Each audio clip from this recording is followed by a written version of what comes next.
नमस्कार विद्यार्थी मित्रांनो, स्वागत आहे तुम्हा सर्वांचं महा एक्झाम पॉइंट आपल्या एज्युकेशनल यूट्यूब चॅनलवरती। तर मित्रांनो, काल जो आहे आपला टीईटी म्हणजेच की शिक्षक पात्रता परीक्षा मित्रांनो, जो की पेपर 1 आणि पेपर 2 जे मित्रांनो परिपूर्ण झालेला आहे, ज्यामध्ये आपण पेपर 1 जे पूर्णपणे ॲनालिसिस केलेला आहे, ज्यामध्ये संपूर्ण तुम्हाला प्रश्नांचं स्पष्टीकरण देखील त्या ठिकाणी उपलब्ध करून दिलेलं आहे। तर पेपर 2 मधील मित्रांनो आपण सामान्य विज्ञान आणि गणिताचे दोन्ही आपले विषय जे आहेत ते कंप्लीट झालेले आहेत आणि आपण आताच्या सेशनमध्ये मित्रांनो मराठी व्याकरणावर जेवढे काही प्रश्न होते ते संपूर्ण प्रश्न मित्रांनो आपण या ठिकाणी जे आहे ते ॲनलाइज करणार आहोत। तर तुम्हाला जर मराठी व्याकरणाचा सेक्शन अवघड गेलेला असेल किंवा तुम्हाला जे आहे या प्रश्नांचे अचूक असं जे की वाटते की ह्या प्रश्नाचं उत्तर चुकलेलं आहे, तर आपला आजचा व्हिडिओ पाहून घ्या। यामधून तुमचं संपूर्ण काय मित्रांनो क्लिअरिफिकेशन होणार असेल। यामध्ये आपण प्रत्येक प्रश्नाचं सहस्पष्टीकरण देखील दिलेलं आहे, त्यामुळे तुम्हाला हे प्रश्न समजून घेण्यामध्ये मित्रांनो आणि तुमची उत्तरे तपासण्यासाठी अतिशय मदतगार होणार असेल। तर मित्रांनो, जर मागील व्हिडिओचा पार्ट तुम्ही पाहिला नसाल तुम्ही तर त्या व्हिडिओच्या डिस्क्रिप्शन बॉक्समध्ये त्याची लिंक मिळेल, तिथून तुम्ही संपूर्ण काही व्हिडिओज आपले जेवढे काही पेपर 1 आणि पेपर 2 चे जेवढे काही भाग होते ते तुम्हाला त्या ठिकाणी पाहायला मिळणारे असतील। मित्रांनो, सुरू करू आपला आजचा हा मराठी व्याकरणाचा पेपर 2 मधील जे की पहिला प्रश्न, जो की थोडक्यामध्ये 31वा प्रश्नापासून आज सुरू होणारा प्रश्न आहे। तर प्रश्न 31वा असा होता, खालीलपैकी संत तुकारामाने लिहिलेला जे की ग्रंथ कोणता? तर संत तुकारामांनी लिहिलेला ग्रंथ कोणता आहे असा प्रश्न थोडक्यामध्ये जो की विचारण्यात आलेला होता। तर याचं जे उत्तर होतं जे की पर्याय नंबर सांगायचं झालं तर ते आहे 3 अभंग गाथा। हा जो ग्रंथ आहे थोडक्यामध्ये तुकारामांनी संत तुकाराम महाराजांनी लिहिलेला ग्रंथ आहे। तर पर्याय नंबर याचं जे आहे 3 जे की तुम्ही याचं अचूक पद्धतीने उत्तर जे आहे ते निवडलेले असालच, कारण का एकदम इझी हा प्रश्न होता। त्यानंतरचा जो की पुढील प्रश्न 32वा काय होता की शाळा माते समान आहे या वाक्यात शाळा हे काय आहे? तर शाळा हे माते समान आहे यामधलं शाळा जे आहे ते ओळखायला सांगितलेलं होतं। म्हणजेच काय, तर हा अलंकार आधारित हा क्वेश्चन जो की क्वेश्चन या ठिकाणी विचारण्यात आलेला आहे। तर यामध्ये आपल्याला सुरुवातीला ज्याची तुलना केली जाते त्याला काय म्हटलं जातं आणि ज्याच्या बरोबर तुलना केली जाते त्याला काय म्हटलं जातं। तर यामध्ये जे आहे शाळा माते समान आहे या वाक्यामध्ये शाळा हे काय आहे हे आपल्याला जे की सांगायचं आहे। तर यामध्ये सांगायचं झालं तर येथे शाळा हिची जी तुलना आहे जी की मातेशी केलेली आहे, म्हणून या ठिकाणी शाळा हे काय होणार असेल तर शाळा जे आहे थोडक्यामध्ये जे की उपमा आहे हे जे आहे ते होणार आहे। म्हणजेच काय, तर पर्याय नंबर याचं 1 जे की उत्तर होणार आहे। म्हणजेच काय, तर ज्याची तुलना केली जाते, ज्यामध्ये तुलना कायची केली जाते जे की उपमायाची, आणि ज्याच्या बरोबर तुलना केली जाते त्याला उपमान असं जे आहे ते म्हटलं जातं। यामुळे या वाक्यामध्ये आपलं पर्याय नंबर जे की 1 याचं जे आहे ते उत्तर होणार असेल। तुम्ही परीक्षेमध्ये देखील याचं जे आहे ते उत्तर अचूक पद्धतीने निवडलेले असाल। त्यानंतरचा प्रश्न आपला पुढील असा आहे, कडकडा फोड नभ उडू मखिका खडबडवी दिग्जा तुडवा रवी मालिका यात कोणता रस आहे असं म्हटलेलं आहे। तर या कवितेतील जो रस आहे तो ओळखायचा आहे आपल्याला। तर याचं उत्तर आहे पर्याय नंबर 1 जे की रौद्र रूप या ठिकाणी होणार आहे। कारण का, कारण यामध्ये राग, क्रोध आणि विध्वंसक भावना व्यक्त झालेल्या आहेत। कडकडा फोड नभ उडू मखिका या ओळीमध्ये आकाशाला फोडण्याची आणि नक्षत्रांना उडवण्याची कल्पना आहे जी की क्रोधातूनच शक्य आहे। आणि जर दुसरी पंक्ती पाहिली आपण, खडबडवी दिग्गजा तुडव रवी मालिका, तर या ओळीमध्ये दिग्गजांना खडबडवणे आणि सूर्यमालाचा नाश करण्याची भावना आहे जी अत्यंत पराक्रमी आणि रागाच्या अविभाविताचा करता येते। म्हणून या ठिकाणी याचं जे भावना आहे जे की रौद्र रसाची उदाहरणे आहेत, ज्यात राग आणि क्रोधाचा जो की प्रभाव दिसतो। म्हणून पर्याय नंबर याचं जे की 1 जे की उत्तर होणार असेल। त्यानंतरचा पुढील प्रश्न आहे 34वा प्रश्न, तुला काय पाहिजे या वाक्यातील काय शब्द कोणत्या प्रकारचे सर्वनाम आहे? तर तुला काय पाहिजे यामधलं, तर याचं देखील उत्तर अतिशय इझी होतं। तर याचं उत्तर जे की पर्याय नंबर काय आहे तर 3 जे की काय हे प्रश्नार्थक आहे, म्हणून पर्याय नंबर याचं 3 जे की उत्तर होणार असेल। त्यानंतरचा पुढील 35वा प्रश्न, माधुरी माझ्या बहिणीची मुलगी आहे या वाक्यात किती नामे आली आहेत? तर माधुरी जे की माझ्या बहिणीची मुलगी यामध्ये किती नामे आहेत म्हटलेलं आहे। तर यात जे उत्तर आहे मित्रांनो ते आहे पर्याय नंबर थोडक्यामध्ये जे की 3 होणारे आहेत यामध्ये नामे। तर कोणकोणती आहेत? तर बहीण, माधुरी आणि मुलगी हे जे आहे थोडक्यामध्ये 3 नामे या ठिकाणी होणारी आहेत। तर माधुरी हे एका व्यक्तीचं विशेष नाव आहे म्हणून ते विशेष नाम आहे। बहीण, तर बहीण एका जातीच्या सर्व प्राण्यांना सूचित करते जे की म्हणून ती एक सामान्य नाम आहे। आणि ची प्रत्यय लागल्याने ते षष्ठी विभक्तीमध्ये आलेलं आहे। तर षष्ठीच्या आधी आणि नंतर येणारे शब्द नामाचे थोडक्यामध्ये असतात। तर मुलगी हे देखील एका विशिष्ट प्रकारे जातीचं किंवा आपण जे समूहाला दर्शवतो त्या प्रकारे एक सामान्य नाम आहे, म्हणून या ठिकाणी 3 जे की यामध्ये नामे आहेत। त्यानंतरचा पुढील 36वा प्रश्न, विनीताने लाडू खाल्ले या वाक्यामध्ये काय आहे? तर विनीताने लाडू खाल्ला तर या वाक्याचा अपूर्ण भविष्यकाळी रूप कोणते? तर विनीताने लाडू खाल्ले. तर अपूर्ण भविष्यकाळ या ठिकाणी आपल्याला सांगायचा आहे. तर याचं उत्तर जे की पर्याय नंबर 2 हे होणारं असेल, जे की विनीता लाडू खात असेल या ठिकाणी हे होणारं आहे. तर विनीताने लाडू खाल्ला हे वाक्य पूर्ण भूतकाळातील आहे, हे आपल्याला प्रश्नामध्ये दिलेलं. तर या वाक्याचं अपूर्ण भविष्यकाळ जे की रूप जे की विनीता लाडू खात असेल असे होईल. कारण का? तर अपूर्ण भूतकाळात जे की क्रिया भविष्यात सुरू असेल आणि पूर्ण झालेली नसेल हे दर्शवण्यासाठी क्रियापदाचे मूळ जे की रूप वापरून त्यापुढे असेल किंवा असतील असू यासारखे सहाय्यक क्रियापद वापरले जातात. म्हणून या ठिकाणी पर्याय नंबर याचं 2 जे की उत्तर होणारं असेल. त्यानंतरचा पुढील आपला प्रश्न 37वा, स्वभाव अधिक उक्ती यांचा योग्य संधी शब्द या ठिकाणी कोणता? तर या दोन्ही पासून जे आहे संधी शब्द कोणता होणार आहे तो सांगायचा आहे. तर स्वभाव अधिक उक्ती या शब्दांमध्ये अलंकारात शब्द जे की स्वभाव आणि उकारांत शब्द उक्ती यांचा संयोग झाल्याने ही एक गुणसंधीचं या ठिकाणी हे शब्द आहे. तर मग याचं काय बनणार असेल? तर याचं जे आहे पर्याय नंबर आपला 3 जे की बनणार असेल, जे की स्वभावोक्ती हे जे आहे या ठिकाणी होणार आहे. यामध्ये अ अधिक उ हे दोन्ही मिळून जे की ओ हे या ठिकाणी बनणार आहे. म्हणून या ठिकाणी ओ हे जे आहे ते येणार आहे. म्हणून पर्याय नंबर 3 याचं जे आहे जे की स्वभावयुक्ती संधी शब्द हा बनणारा असेल. त्यानंतरचा पुढील आपला प्रश्न 38वा जो की काय म्हणतो या ठिकाणी, जे की हरिहर हे कोणत्या समास प्रकाराचे उदाहरण आहे? तर हरिहर हे ठिकाणी आपल्याला विचारलेलं आहे. तर याचं उत्तर आहे पर्याय नंबर 1 जे की इतरेतर द्वंद्व समासाचं हे या ठिकाणी जे की उदाहरण आहे. तर कसे? तर हरिहर या सामाजिक शब्दाचा विग्रह हरी आणि हर असा होतो. 2 शब्द यामध्ये फुटतात. तर इतरेतर हा जो द्वंद्व समासामध्ये 2 पदे महत्त्वाची असतात आणि त्यांचा विग्रह करताना आणि व यासारख्या उभ्या नवी अवयवांचा वापर केला जातो जेव्हा आपण त्याची फोडणी करतो. तर या ठिकाणी हरी एक विष्णू आणि हरी एक शंकर ही दोन्ही पदे महत्त्वाची असल्याने हा जो आहे इतरेतर द्वंद्व समासाचं उदाहरण या ठिकाणी होणारं असेल. म्हणून पर्याय नंबर याचं जे की 1 हे जे आहे ते होणारं आहे. जर विद्यार्थी मित्रांनो तुम्ही जर CTETची वगैरे तयारी करत असाल तर मित्रांनो त्यासाठी आपण स्पेशली आपली टेस्ट सिरीजची बॅच आपण लॉन्च केलेली आहे, ज्या प्रकारे आपण TETसाठी केलेली होती. तर त्याची लिंक तुम्हाला या व्हिडिओच्या डिस्क्रिप्शन बॉक्समध्ये आपल्या ॲपमध्ये मिळेल मित्रांनो, तिथून तुम्ही जॉईन करू शकता. ज्या प्रकारे आपण TETसाठी तुम्हाला अतिशय हेल्पफुल प्रश्न उपलब्ध करून दिले होते त्याच प्रकारे आपण CTETसाठी मित्र देखील संपूर्ण काही प्रश्न उपलब्ध करून दिलेला आहेत.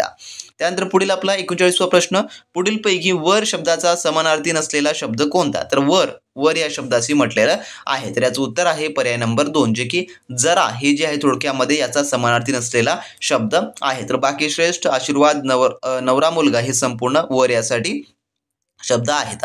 त्यानंतरचा 40वा प्रश्न आपला जो की काय म्हणतो, पुढीलपैकी विरुद्धार्थ्यांची जी की योग्य जोडी कोणती? तर या ठिकाणी विरुद्धार्थ्यांची आपल्याला योग्य जोडी या ठिकाणी सांगितलेलं आहे, विचारलेलं आहे. तर याचं जे उत्तर आहे ते आहे पर्याय नंबर 4 जे की उत्कर्ष विरुद्ध अपकर्ष. तर उत्कर्ष म्हणजे काय?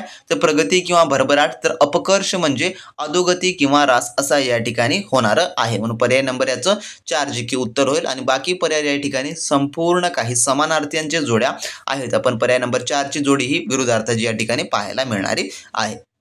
त्यानंतर आपले पुढील प्रश्न जे की उतारा बेसिक आहेत. तर मी उतारा हा कम्प्लिटली संपूर्ण काही वाचलेला आहे, त्यामुळे यावर जे की वेळ हा अजिबात वाया घालणार नाही मी, आणि डायरेक्ट यावरचे जे प्रश्न मी तुम्हाला याची उत्तरे सांगून देईल मित्रांनो.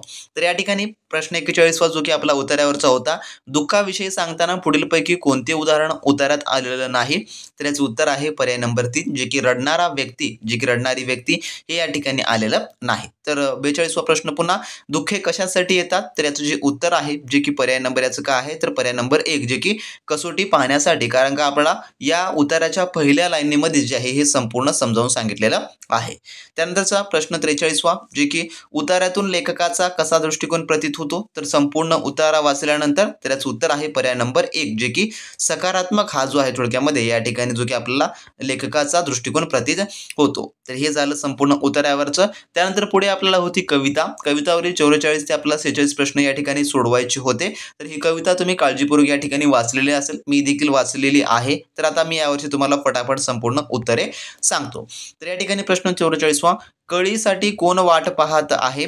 तर याचं उत्तर आहे पर्याय नंबर 3 जे की सूर्याचे किरणे या ठिकाणी जे आहे ते कळीची वाट पाहत आहे. ज्यामध्ये इथं लाईनच आहे पहा की तिच्यासाठी तिष्ठता असतो एक किरण सूर्याचा या ठिकाणी, म्हणजेच काय तर कळीसाठी जे की सूर्याची किरण हे तिष्ठता आहेत, म्हणून पर्याय नंबर 3 याचं उत्तर होईल. त्यानंतरचा 45वा प्रश्न, पुढीलपैकी कोणता निर्धार कळीच्या मनात नाही यापैकी? तर याचं उत्तर आहे पर्याय नंबर जे की एक सूर्य होण्याचा निर्धार जे की कळीच्या मनामध्ये नाही, तर सुगंध होण्याचा आहे, दिमाखात मिरवण्याचा आहे आणि फूल होण्याचा आहे, पण सूर्य होण्याचा या ठिकाणी नाही, म्हणून पर्याय नंबर 1 होणार असेल. त्यानंतरचा पुढील प्रश्न, कवितेतील कळी म्हणजे कोण असावी? तर याचं जे उत्तर आहे ते आहे ऑप्शन नंबर जे की 4 जे की जन्माला येणारी मुलगी, हे जे थोडक्यामध्ये जे की या कवितेचा संपूर्ण सारांश आहे जो की हे कवी सांगितलेलं आहे. तर कळी म्हणजे काय तर जन्माला येणारी मुली आणि तिला संपूर्ण जे स्वातंत्र्य आहे तर ते संपूर्ण हक्क आहे त्याबाबतची थोडक्यामध्ये ही कविता आहे, म्हणून पर्याय नंबर याचं 4 जे की उत्तर होणार असेल. जरी आपल्याला यामध्ये फुले कळी हे संपूर्ण आपला उदाहरणे होती जे की समजून सांगण्यासाठी, पण मेन आशय हा कवितेचा हा होता. त्यानंतरचा आपला पुढील 47वा प्रश्न जो की काय म्हणतो, देखल्या देवा डॅश. तर देखल्या देवा डॅश हे काय आहे? तर हे एक प्रकारची म्हण आहे आणि म्हण अशी आहे की देखल्या देवा दंडवत, तर ह्या प्रकारची म्हण आहे, म्हणून पर्याय नंबर याचं जे की 2 हे उत्तर होणार होतं. त्यानंतरचा पुढील प्रश्न जो की 48वा, तर आरती प्रभू या नावाने काव्यलेखन करणारे साहित्यिक कोण होते? तर याचं जे उत्तर आहे ते आहे ऑप्शन नंबर 3 जे की चित्र खानोलकर हे जे आहे थोडक्यामध्ये जे की हे कवी होते जे की आरती प्रभू या नावाने जे की काव्यलेखन करणारे. पर्याय नंबर याचं 3 जे आहे ते उत्तर होतं. त्यानंतरचा पुढील 49वा प्रश्न, खालीलपैकी कोणते पुस्तक पु ल देशपांडे यांनी लिहिलेलं नाही? तर यापैकी तर याचं उत्तर आहे पर्याय नंबर 1 जे की अमृतवेल हे जे आहे पुस्तक त्यांनी लिहिलेलं नाही, तर बाकी जे सर्व जे आहेत ते बाकी त्यांनी लिहिलेले आहेत. असामी व्यक्ती आणि वल्ली आणि बटाट्याचे चाळ हे संपूर्ण त्यांचे आहेत, पण अमृतवेल हे नाही. त्यानंतरचा 50वा प्रश्न, आकांक्षा घरी गेली या वाक्याचा प्रकार कोणता? तर यामधून तर याचं उत्तर आहे जे की पर्याय नंबर याचं जे की 4 हे होणार असेल, जे की स्वार्थी हे जे आहे ते होणार आहे. तर आकांक्षा घरी गेली या ठिकाणी तर या वाक्याचा आहे, ज्या वाक्यात क्रियापदाच्या रूपावरून केवळ काळाचा बोध होतो त्या वाक्याला स्वार्थी वाक्य म्हणतात. या वाक्यात जे आहे गेली या क्रियापदातून भूतकाळाचा जे थोडक्यामध्ये बोध होतो, तर गेली या क्रियापदावरून भूतकाळाचा बोध होतो आणि यात क्रियापदाचे रूप फक्त काळाबद्दल माहिती देते, तर कोणतीही अट, आज्ञा किंवा भावना या ठिकाणी जे की व्यक्त नाही, म्हणून पर्याय नंबर याचं 4 होणार असेल. त्यानंतरचा 51वा प्रश्न, कोण्या झाडाच्या फांदीवर चढले या वाक्यातील विभक्ती ओळखा. तर कोण्या जे की झाडाच्या फांदीवर चढले, तर याचं उत्तर आहे पर्याय नंबर 4 जे की षष्ठी अनेकवचनी या ठिकाणी होणार असेल. तर कोण्या झाडाच्या फांदीवर चढले या वाक्यातील झाडांच्या या शब्दाची विभक्ती ही षष्ठी अनेकवचन आहे.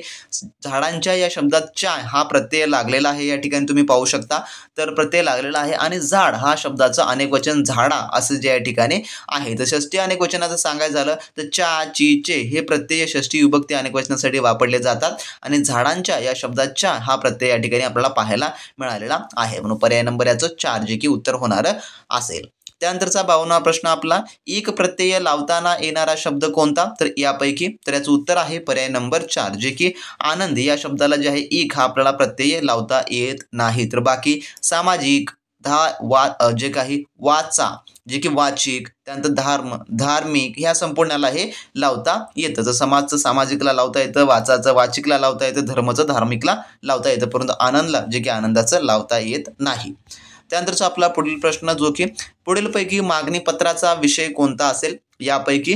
तर याचं जे उत्तर आहे जे की पर्याय नंबर 4 हे होणार असेल की विद्यार्थ्यांसाठी भांडारांसाठी जे की स्टेशनरी घेणे, ते भांडारसाठी स्टेशनरी घेणे हे जे की आपण एखाद्याला मागणी करत आहोत आणि जो की हा मागणीचा विषय आहे. तर लग्नासाठी बोलवणे विनंती आहे, विद्यार्थ्यांना बक्षीस देणे हे देखील विनंतीच आहे आणि प्रमुख पाहुण्यांचा आदर करणे हे देखील एक वेगळंच प्रकारचं जे काही पत्र आहे, परंतु आपण एखाद्याला मागणी करत आहोत आपल्याला ते पाहिजे त्यासाठीच हे पर्याय नंबर 4 हे होणार असेल.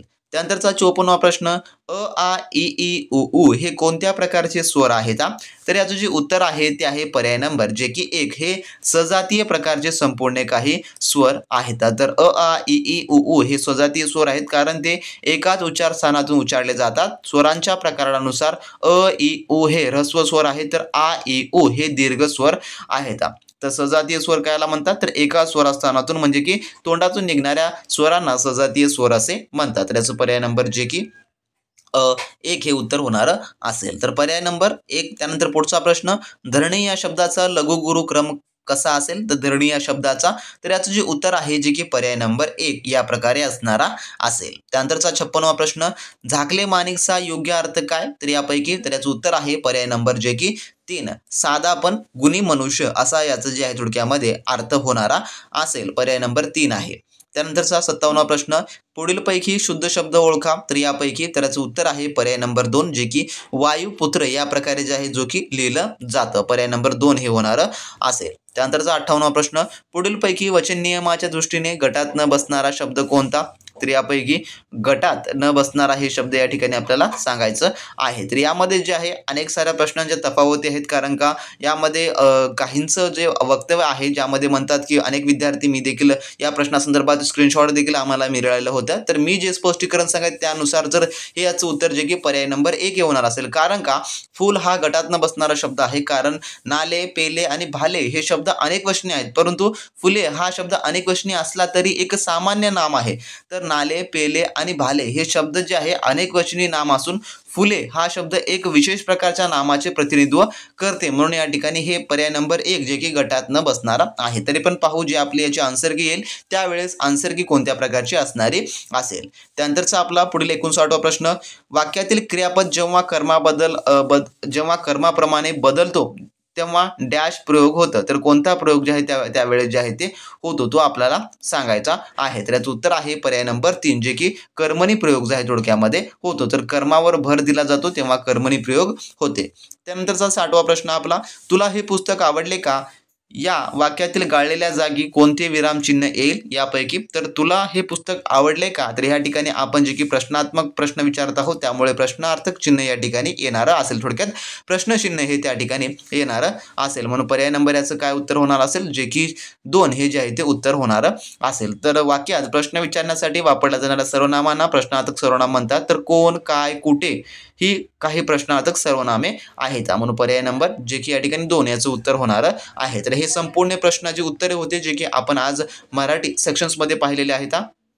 जर तुम्हाला या प्रश्नांमध्ये काही आक्षेप वगैरे वाटत असेल, एखाद्या प्रश्नासंदर्भाची काही समस्या असेल तर खाली ती तुम्ही कमेंट बॉक्समध्ये कमेंट करून मित्रांनो सांगू शकता. आणि जर तुम्हाला पुढील सेक्शनचा एखादी माहिती हवी असेल किंवा तुम्ही CTETची तयारी करत असाल तर मित्रांनो तुम्ही लगेचच्या खाली कमेंटच्या बॉक्समध्ये कमेंट करून सांगा. त्यासाठी आपण लवकरच आपली संपूर्ण काही व्हिडिओ सिरीज आपण सुरू करणार आहोत. आता भेटू नेक्स्ट व्हिडिओमध्ये. तोपर्यंत बी प्रॅक्टिस क्रॅक एक्झाम.